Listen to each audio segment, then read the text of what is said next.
Auzubillahiminash-shaytanir-rajim. Bismillahir-rahmanir-rahim. Assalamu alaikum students, how are you all? Hope you all will be doing well and good. So आज की जो video होने वाली है, जैसे कि आपको पता है हम चैप्टर 3 के टॉपिक्स डिस्कस कर रहे हैं, तो आज का जो टॉपिक है वो है हमारा फंक्शंस इन पाइथन। तो जैसे कि लास्ट वीडियो हमारी लिस्ट के बारे में थी, हम बहुत सारी चीजें पढ़ रहे हैं, तो अब जो हमारा टॉपिक है वो है फंक्शंस। तो किस तरीके से पाइथन में हम फंक्शंस का यूज करते हैं और फंक्शंस क्यों यूज होते हैं वो हम डिस्कस करेंगे। So without wasting over time let's start our video. Okay, so यहाँ पे आ जाता है हमारे पास फंक्शंस इन पाइथन।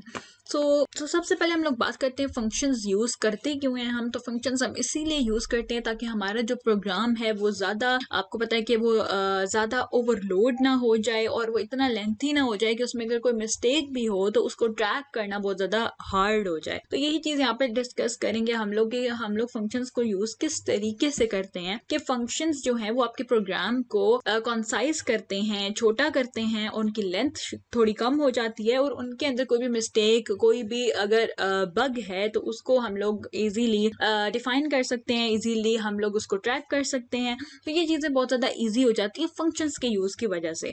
अब बेसिकली फंक्शंस करता क्या है वो हम बात करते हैं। So the solution is to divide the code into the segments through with which it becomes handy to retain and understand large program. कि आपका प्रोग्राम जितना भी लार्ज होता है ना, हम उस प्रोग्राम को जो कि बहुत ज्यादा लार्ज हो, लेंथी हो, उसका सोल्यूशन क्या है कि हम उसको इतना छोटा कर दें, कॉन्साइज कर दें, ताकि उसके अंदर कोई भी मिस्टेक है, अगर बग है तो एरर है तो उसको फाइंड करना बहुत ज्यादा इजी हो जाए। ठीक है, तो उसके लिए हम क्या करते हैं, हम अपने सोल्यूशन ये निकालते हैं कि हम अपने कोड को, हम अपने प्रोग्राम के जो भी कोड्स होते हैं उनको डिवाइड करते हैं into the segments is nothing but the parts. ठीक है, छोटे छोटे पार्ट्स में हम उसको डिवाइड कर देते हैं। अब वो जो पार्ट्स हैं जिसके बारे में यहाँ बात की जा रही है उसी को हम बेसिकली फंक्शन कहते हैं। Now each segment does a separate task and can be called upon two fulfil that particular task. कोई भी पर्टिकुलर टास्क है ना, हमने किसी स्पेसिफिक सेगमेंट से करवाना है तो हर सेगमेंट को हम अपना अपना काम देते हैं। एक segment, for example segment A है, सेगमेंट ए को हम एक स्पेशल काम दे देंगे, उसने वो ही करना है, चाहे हम उसको ऑल ओवर द प्रोग्राम कहीं पे भी यूज करें तो ए वाले फंक्शन ने वो ही वाला काम करना है जो हम उसको कहेंगे। इस तरह बी फंक्शन की जो वर्किंग होगी वो एक पर्टिकुलर टास्क परफॉर्म करेगा जो कि एक सेपरेट टास्क होगा रिलेटेड विद द ए। ठीक है, एज कम्पेयर टू ए। ठीक है, बी का जो काम होगा वो ए से डिफरेंट होगा। इसी तरीके से जितने भी फंक्शंस होंगे सबके काम पर्टिकुलर टास्क होंगे, पर्टिकुलर और डिफरेंट टास्क होंगे जो ये परफॉर्म करते हैं। If required from the main program और अनदर सेगमेंट, ठीक है, आप किसी और सेगमेंट से उठा के उसको ले लो या मेन प्रोग्राम में डाल दो, ये आपकी अपनी मर्जी होती है। आप इन सेगमेंट्स को कहीं पे भी ऐड कर सकते हो। सेगमेंट्स जिनकी वो बात कर रहा है, what is that such segments are called functions. इन सेगमेंट्स को हम फंक्शंस कह रहे हैं। नाउ एज आप लोगों को याद होगा कि हम सी लैंग्वेज में जो फंक्शन यूज करते थे ग्रेड 10 में हम लोगों ने पढ़ा था, तो वो फंक्शंस का यूज जो होता था वो थोड़ा सा डिफरेंट होता था। बट नाउ इन पाइथन इसमें थोड़ा सा डिफरेंट है, बट बिल्कुल इजी है, बहुत ही ज्यादा इजी है पाइथन में फंक्शन को यूज करना। एक चीज है जो आपने अपने फंक्शन के नेम के साथ ऐड करनी होती है, वो होता है DEF डेफ। ठीक है, डेफ जो है वो DEF यूज किया जाता है किसी भी फंक्शन को डिफाइन करने के लिए। ठीक है, विद यूनिक नेम, कोई भी आप यूनिक नेम दे सकते हो और एंड पे, उसके एंड पे आपको कॉलन डालना होता है। जैसे कि फॉर एग्जाम्पल यहाँ पे उसने एक एग्जाम्पल दे दिया, DEF लिख के आगे my _ first _ func फन। ठीक है, फंक्शन पूरा नहीं लिखा, इस तरीके से एक नाम दे दिया है। ठीक है, आप कोई भी नाम दे सकते हो, ए दे सकते हो, बी दे सकते हो, अपनी मर्जी से। जैसे हम वेरिएबल नेमिंग करते हैं इसी तरीके से आपने फंक्शन नेमिंग करनी होती है। आप कोई भी नेम यहाँ पे दे सकते हो, आगे आपने ब्रैकेट डाल देनी है और आगे कॉलन डाल देते हैं। ये आपका हो गया रेडी फंक्शन। अब इस फंक्शन को आपने पर्टिकुलर जो टास्क देना होता है वो बिल्कुल ऐसे जैसे हम लोगों ने फोर लूप यूज किया था, तो उसके थोड़ी सी आपको पता इंटेंट दी थी। इंटेंट मतलब कि थोड़ी सी स्पेस देने के बाद आप लोग आगे फंक्शन देते होते हो जो बताता होता है कि पर्टिकुलर जो भी आपने वेरिएबल लिया है या आपने फंक्शन लिया या लिस्ट लिया है तो उस पर आपने परफॉर्म क्या करवाना है। उससे जो परफॉर्म करवाना होता है वो नेक्स्ट लाइन में आता होता है, थोड़ी सी स्पेस के बाद आपने लिख देना। जैसे यहाँ पे लिखा हुआ है print this line is printed when my first function, जो भी फंक्शन का नाम है वो इज कॉल्ड। जब वो कॉल्ड होगा तो ये लाइन प्रिंट हो जाएगी। तो यहाँ पे उसने क्या दिया, यहाँ पे फंक्शन यूज कर दिया तो वो फंक्शन यहाँ पे कॉल हो जाएगा। ठीक है, ये तो वैसे एग्जांपल दी हुई है। अब जब हम इसको पढ़ेंगे कि किस तरीके से ये यूज होगा तो हमें इस चीज की अच्छे से समझ आएगी। जैसे फॉर एग्जांपल हम यहाँ पे बात कर लेते हैं इस वाले छोटे प्रोग्राम की। यहाँ पे सिंपल उसने सिर्फ डिफाइन किया हुआ है फंक्शन को, ठीक है, उसको कॉल नहीं किया कहीं पे भी। अभी ये फंक्शन डिफाइन हुआ है, जब डिफाइन होता है तो उसके लिए DEF यूज किया जाता है, आगे फंक्शन का नेम आ गया, कॉलन आ गया। फंक्शन से करवाना क्या है, हमने प्रिंट करवाना है ये अंडरस्कोर मल्टीप्लाई बाय 10, ठीक है। ये एस्टेरिस्क है ना, एस्टेरिस्क जो है वो लगाया जाता है, इसका मतलब होता है कि इतने टाइम्स जो है पर्टिकुलर चीज प्रिंट हो जाए, ठीक है। पर्टिकुलर चीज क्या है हमारी, जो कि कोट्स में है। कोट्स में क्या है, अंडरस्कोर, तो अंडरस्कोर मल्टीप्लाई बाय 10, यानी कि अंडरस्कोर जो है वो 10 टाइम्स प्रिंट होगा। 1 2 3 4 5 6 7 8 9 10 टाइम्स वो प्रिंट होके आ जाएगा आउटपुट में, ठीक है। लेकिन ये कब होगा, जब हम फंक्शन को कॉल करवाएंगे। अभी इस पार्ट में हमने फंक्शन को कॉल नहीं करवाया, जब हम फंक्शन को आगे कॉल करवाएंगे तब आउटपुट आएगी, ठीक है। ये सिंपल एग्जांपल के लिए था, ये कोई प्रोग्राम नहीं है प्रॉपर। हाँ, बात कर लेते हैं प्रोग्राम की, ठीक है।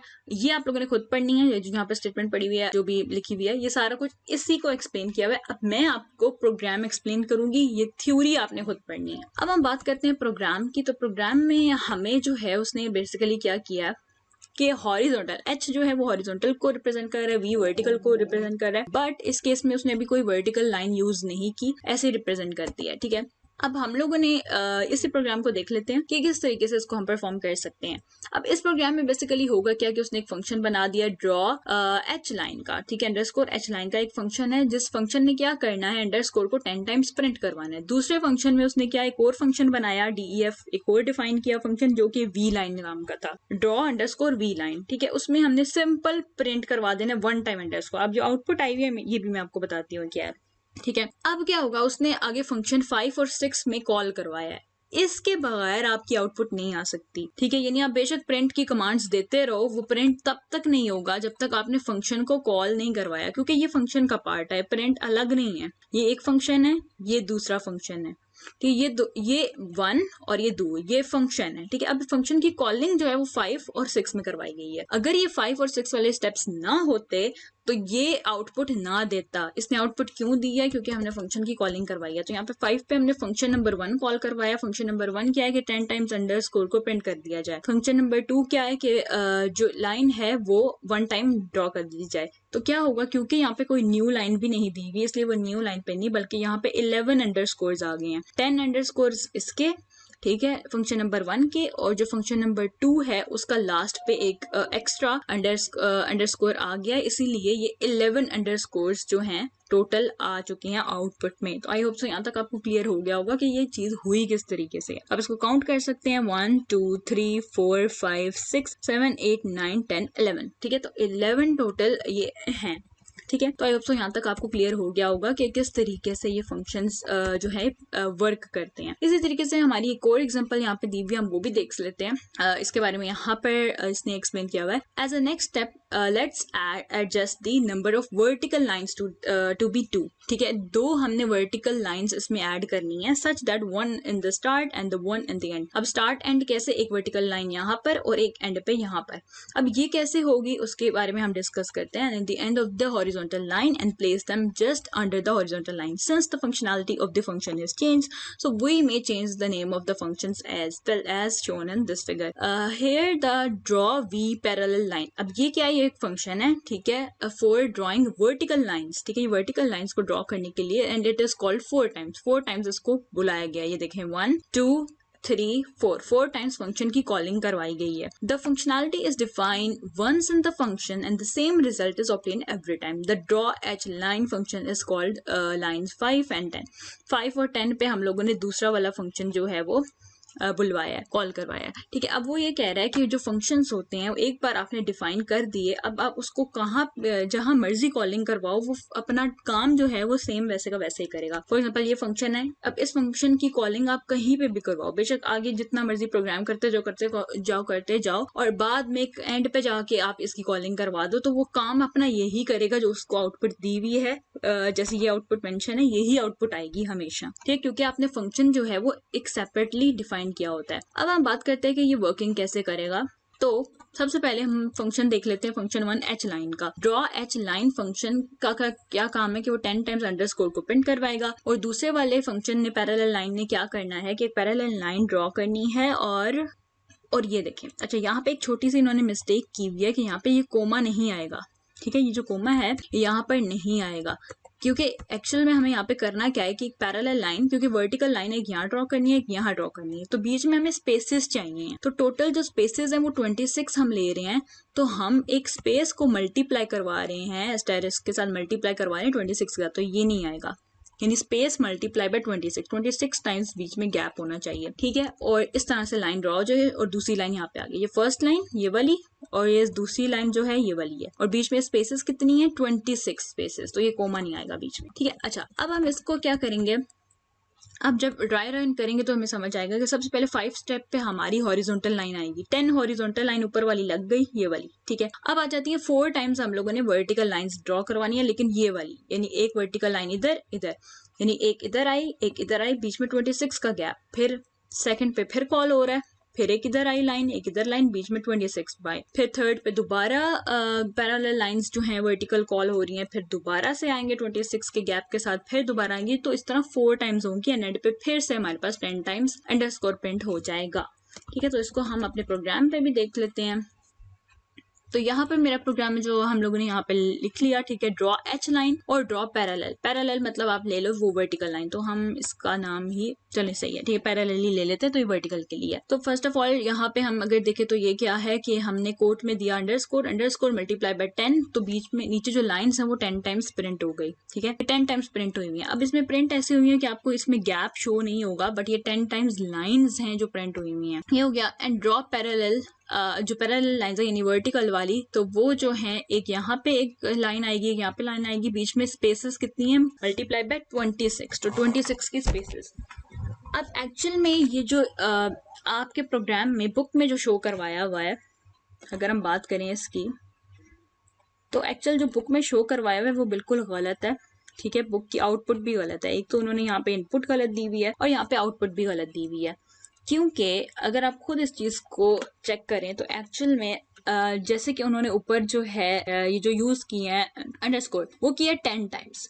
ठीक है, 10 टाइम्स अंडरस्कोर यूज किया है, और यहाँ पे जो स्पेसेस दिए हैं वो 26 टाइम है, तो ये तो आगे तक जानी चाहिए ना। मतलब ये जो गैप है ऊपर 1 2 3 4 5 6 7 8 9 10 तक आ गया, जितनी भी है। ठीक है, अगर एक लाइन वर्टिकल यहाँ लग रही है तो 26 का गैप तो इस 10 से भी डबल जाएगा ना, क्योंकि ये 10 टाइम्स हो गया, यहाँ से लेके यहाँ तक 10 टाइम्स स्पेसेस आ गई, फिर 10 टाइम्स और फिर 6 टाइम्स और। ठीक है, 6 टाइम्स स्पेसेस हमें और चाहिए होंगी, फिर जाके 26 बनेगा। इसीलिए हमारी जो यहाँ पे प्रोग्राम है उसमें स्पेसेस यूं आई, यानी ये तो हो गई 10 टाइम्स हॉरिजॉन्टल लाइंस हो गई, यानी कि अंडरस्कोर हो गया। उसके बाद ये जो गैप आ रहा है ये आ रहा है 26 की वजह से, यानी कि आप कह सकते हो ये हो गई 10, यहाँ से लेके यहाँ तक 10, और फिर बाकी की 6 लाइन, तो ये हो गया 10 + 6 26। तो ये 26 का गैप इसमें और इसमें इस तरीके से आया है।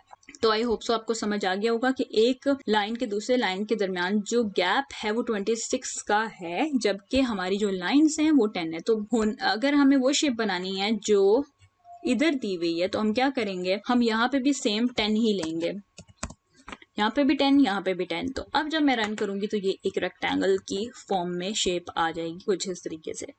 तो आप देख सकते हैं कुछ इस तरीके से ये शेप बनेगी। ठीक है, तो आई होप सो यहाँ तक आपको क्लियर हो गया होगा कि हमने किस तरीके से फंक्शन की कॉलिंग करवाई और किस तरीके से फंक्शंस को यूज किया। ये थोड़ा सा यहाँ पे गैप आ रहा है, बट ड्यू टू यहाँ पे कुछ इश्यूज हो सकते हैं, लेकिन आप लोग खुद ट्राई करना तो आप लोगों को समझ आ जाएगा, क्योंकि ये सेम होंगी तभी तो यहाँ पर सेम वर्किंग होगी ना। तो ये चीज़ हम लोग को देखनी होती है। आई होप सो यहाँ तक आपको क्लियर हो गया होगा कि किस तरीके से हमने फंक्शन की कॉलिंग करवाई, और क्योंकि 4 टाइम कॉलिंग करवाई थी इसीलिए 4 टाइम्स यहाँ पे लाइन्स लगी हैं, 1 2 3 4। ठीक है, 4 टाइम्स लाइन्स लगी हैं, और इस तरीके से आपने फंक्शंस को यूज करना होता है पाइथन में। आगे आ जाते हैं आर्ग्यूमेंट्स ऑफ फंक्शन। अब आर्ग्यूमेंट्स क्या होते हैं? Arguments is nothing but the variables. अब हम इसको जल्दी से डिस्कस कर लेते हैं कि वेरिएबल्स जो होते हैं वो कौन कौन से होते हैं। 2 टाइप्स के वेरिएबल फंक्शन में यूज होते हैं, एक लोकल वेरिएबल होता है और एक ग्लोबल वेरिएबल होता है। ये आप खुद पढ़ लेना कि वो क्या होते हैं। वैसे मैं आपको बता देती हूँ कि लोकल वेरिएबल्स वो होते हैं जो फंक्शन के लोकल होते हैं। फंक्शन के लोकल का मतलब ये है कि फंक्शन के अंदर यूज होने वाली वेरिएबल्स जो होते हैं वो लोकल वेरिएबल होता है। ग्लोबल वेरिएबल होते हैं जो पब्लिक वेरिएबल होते हैं, मतलब कि जो जो पूरे प्रोग्राम में कहीं पे भी यूज हो रहे होते हैं फंक्शन के बाहर, फंक्शंस के बाहर यूज होने वाले, आउटसाइड यूज होने वाले वेरिएबल्स को ग्लोबल वेरिएबल कहते हैं और फंक्शन के अंदर यूज होने वाले वेरिएबल्स को लोकल कहते हैं। जैसे यहाँ पे एग्जांपल ले लेते हैं कि ये फंक्शन है, फंक्शन के अंदर एक n वेरिएबल यूज हो रहा है, तो ये जो है ये लोकल वेरिएबल है। इसी तरीके से अगर इसके बाहर कोई वेरिएबल हम यूज करें, जैसे सम कम यूज करते हैं समटाइम, यहाँ पे यूज नहीं हुआ बट आई होप सो आपको क्लियर हो रहा होगा कि जो बाहर वाले वेरिएबल होते हैं जैसे a इक्वल टू 2 दे देना, इस तरीके के जो वेरिएबल्स हम लोग यूज करते हैं वो होते हैं ग्लोबल वेरिएबल्स। ठीक हो गया। तो अब इसमें क्या किया है उन्होंने, सिंपल कि एक n ले लिया है, ठीक है, एक नंबर एक वेरिएबल ले लिया है, लोकल वेरिएबल, ठीक है, और सेम वही प्रोग्राम है कि 10 टाइम्स हम लोग को अंडरस्कोर प्रिंट करवाना है और जो वर्टिकल लाइन है उसमें उसने m ले लिया है और m को जो है उसने प्रिंट करवाना है, यानी m कोई नंबर है। अब हमने आर्ग्यूमेंट्स करने हैं ना, आर्ग्यूमेंट्स मतलब हम लोगों ने एक वेरिएबल को वैल्यू असाइन करनी है, तो वेरिएबल को वैल्यू जो असाइन करनी है हमने वो हम तब करेंगे जहाँ पे हम फंक्शन की कॉलिंग करवाएंगे, वहां पे हम वैल्यूज दे रहे हैं, यहाँ पे वैल्यू दी, यहाँ पे वैल्यू दी, यहाँ पे वैल्यूज दी। अब यहाँ पे अगेन इन्होंने मिस्टेक की हुई है, कोमा फजूल में डाला हुआ, कोमा नहीं आएगा क्योंकि हमने स्पेस को मल्टीप्लाई करवाना है m के साथ। अब क्या होगा, यहाँ पे तो उसने वेरिएबल डाल दिया, नंबर्स नहीं डाले, वेरिएबल डाल दिया। यहाँ पे भी इनको चाहिए था n डालना, यहाँ पे इन्होंने n ही डालना था, बाय मिस्टेक इन्होंने 10 लिख दिया क्योंकि फंक्शन के अंदर भी हम लोगों ने वेरिएबल यूज करना है जैसे कि यहाँ पे किया हुआ है, ठीक है, ऊपर n है नीचे भी n है, यहाँ m है यहाँ पे भी m है। अब जब हम कॉलिंग करवाएंगे यहाँ पे 10 दिया तो क्या होगा कि अंडरस्कोर जो है वो 10 टाइम प्रिंट हो जाएगा, ठीक है, और इसी तरीके से जो वर्टिकल लाइंस है वो 26 के गैप के साथ जो है वर्टिकल लाइंस प्रिंट हो जाएंगी 4 टाइम्स। तो सेम इसका भी वही होगा जो इस वाले का था, आउटपुट दोनों की सेम होगी, लेकिन बताया हुआ है कि वेरिएबल्स को आप किस तरीके से आर्ग्यूमेंट के तौर पर यूज कर सकते हो। Argument is nothing but assigning the value to the variable, ठीक है, वेरिएबल को आप वैल्यू असाइन करते हो तो उसी को आर्ग्यूमेंट कहते हैं। तो आई होप सो यहाँ तक आपको क्लियर हो गया होगा। इस प्रोग्राम का भी तो सेम प्रोग्राम है, इसमें कोई भी टेंशन की बात नहीं है, बट इन दो तरीकों से आप इसको कर सकते हो, ठीक है, क्योंकि एक्चुअल होता क्या है कि फॉर एग्जांपल मुझे सेम फंक्शन यूज करना है डिफरेंट चीजों में, यानी मुझे एक बार जो लाइन बनानी है वो मुझे 10 लाइंस की बनानी है, यानी 10 हॉरिजॉन्टल लाइन चाहिए, कहीं पे मुझे फॉर एग्जांपल चाहिए होंगी 20 लाइंस चाहिए होंगी, तो वहां पे मैं यहाँ पे जो वैल्यू है वो 20 दे दूंगी, ठीक है, समटाइम्स मुझे 30 चाहिए होंगी तो मैं 30 दे दूंगी। तो यानी फंक्शन तो वही रहे, लेकिन जब मैं उसकी कॉलिंग करवाऊं तो मैं अपनी मर्जी के नंबर दूं और मर्जी की कॉलिंग करवाऊं, ठीक है, तो मर्जी से उसको यूज करूं। तो इसीलिए ये जो है ये रिलायबल होता है, इजी टू यूज होता है और ये प्रोग्राम को इजी बनाता है, ठीक है। तो आई होप सो ये वाला भी प्रोग्राम आपको क्लियर हो गया होगा। अगेन इस वाले प्रोग्राम पे आ जाते हैं कि note that in both the function the argument sequence is not the same, this is to emphasise that sequence of the arguments is the choice of the developer, ठीक है, डेवलपर की again वही है कि चॉइस होती है, वो अपनी सीक्वेंस चेंज करना चाहे आर्गुमेंट्स की तो चेंज कर सकता है, जैसे यहाँ पे इन्होंने चेंज की हुई है, उसी के बारे में हम अभी डिस्कस करेंगे। But good programming technique is to stick to the same sequence, this way fewer errors are encountered and are easier to call the function without referring to the function again and again, ठीक है। The important aspect is order of argument defined in the function should be same while calling the function. So basically यहाँ पे बात किसकी हो रही है, variables और आर्ग्यूमेंट्स की, ठीक है। जो वेरिएबल है आर्ग्यूमेंट्स है उनको आप रिप्लेस भी कर सकते हो, ओ को पहले कर लो, एन को बाद में कर लो। तो होता ही है कि आपको सीक्वेंस जो है वो सेम यूज करनी होती है। जैसे यहाँ पे उसने क्या कहा कि ऊपर हमने एन और ओ पहले यूज किया, तो यहाँ पे ओ और एन कर दिया है, तो ये चीज वो बता रहा है कि उसे फर्क तो नहीं पड़ता बट समटाइम पड़ भी सकता है। तो इसीलिए जो गुड डेवलपर होते हैं उनकी टेक्निक यही होती है कि वो स्टिक करते हैं टू द सेम सीक्वेंस, वो एक ही सीक्वेंस पे रहते हैं, वो यूं उलट नहीं करते इनको। तो यही बात हो रही है, इसमें कोई कंफ्यूज होने वाली बात नहीं है।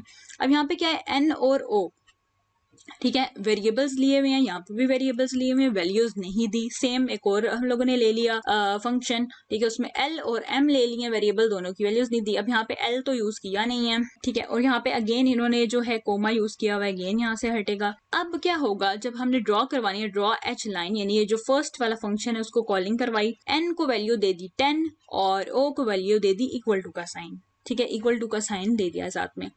अब क्या होगा, 10 टाइम्स जो है इक्वल टू का साइन प्रिंट होगा, यानी ये जो है ना इन्होंने गलत शो करवाई हुई है, ये यूं प्रिंट होगा 1 2 3 4 5 6, यानी ऊपर नीचे इक्वल होंगे वो 10 टाइम्स, 1 2 3 4 5 6 7 8 9 और ये 10, ठीक है, 10 टाइम्स यूं करके प्रिंट होगा, ठीक है। ऊपर एक बार हो गया, उसके बाद पैरेलल लाइंस आ जाएंगी। पैरेलल लाइंस जो हैं वो कैसे प्रिंट होंगी, एल हम लोगों ने दे दिया, एल को हम लोगों ने दे दिया पैरेलल लाइंस और 24 साथ में दे दिया। एक्चुअल में इन्होंने मिस्टेक यहाँ पे क्या किया है कि यहाँ पे एल लिखना था यहाँ पे और यहाँ पे, ये कोट्स नहीं आती ऊपर, ठीक है, सिंपल एल लिखेंगे, सिंपल वेरिएबल। तो क्या होगा, उसको पता चल जाएगा यहाँ पे हम लोगों ने डबल पैरेलल लाइन लगानी है। फिर एम क्या है, एम का मतलब 24, तो 24 टाइम्स यहाँ पे स्पेसेस बीच में देनी है, स्पेसेस अंडरस्कोर नहीं है, मैं सिर्फ डाल के दिखा रही हूँ, लेकिन स्पेसेस देने के बाद फिर क्या करना है, एल, एल क्या है, फिर पैरेलल लाइंस, तो पैरेलल लाइंस यहाँ पे ड्रॉ कर देनी है। सिमिलरली ये 4 टाइम्स होगा, इधर भी पैरेलल लाइन, इधर भी पैरेलल लाइन, इधर भी पैरेलल लाइन,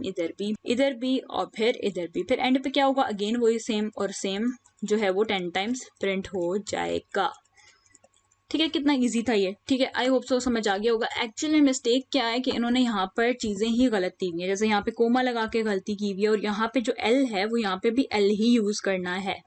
ठीक है, तो ये आपने कंफ्यूज नहीं होना, आप अपनी बुक में इन चीजों की करेक्शन कर सकते हैं। तो आई होप सो यहाँ तक आपको क्लियर हो गया होगा।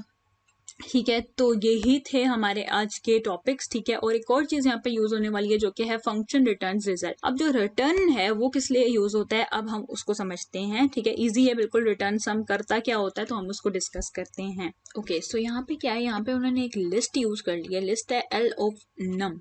ठीक है, इस नाम की लिस्ट है और लिस्ट में हमने कुछ 5 जो है वो एलिमेंट्स डाल दिए हैं। ठीक है, 1 2 3 4 5 एलिमेंट्स हैं। अब डेफ लिस्ट सम अप, अब ये क्या है, ये एक फंक्शन है। फंक्शन ने क्या करना है, सम जो है वो परफॉर्म करना। एक और चीज यहाँ पे याद रखनी है कि पाइथन के अंदर ये जो फ्लोर ब्रैकेट है ये यूज नहीं होती, ये आपने यूज नहीं करनी, सिर्फ इंटेंट यूज करना। इंटेंट क्या है, टैब यूज करना है, यहाँ पे ये नहीं यूज करना। ठीक है, ये चीज का आपने ख्याल रखना है। अच्छा, फिर हमने सम को ले लिया इक्वल टू 0। ठीक है, और हमने यहाँ पे फोर लूप का यूज किया कि एल इन रेंज जो है आई इन रेंज एल इन आई है आई गेस। ठीक है, तो आई इन रेंज जो है यानी जो आइट्रेशन है यानी जो लूप है वो चले 5 टाइम्स। ठीक है, 5 टाइम्स चलेगा। 5 टाइम्स का मतलब क्या है कि एलिमेंट्स टोटल है 5, टोटल 5 एलिमेंट्स हैं, लेकिन वो इंडेक्स ले लेके उसको चेक करेगा। अगला जो स्टेप है ना ये वाला, इसका मतलब है, ये छोटी फॉर्म लिखी हुई है लेकिन इसका मतलब क्या है कि सम के अंदर स्टोर करवा दो, सम को ऐड करवा के इस फंक्शन में एल ऑफ अंडरस्कोर नम।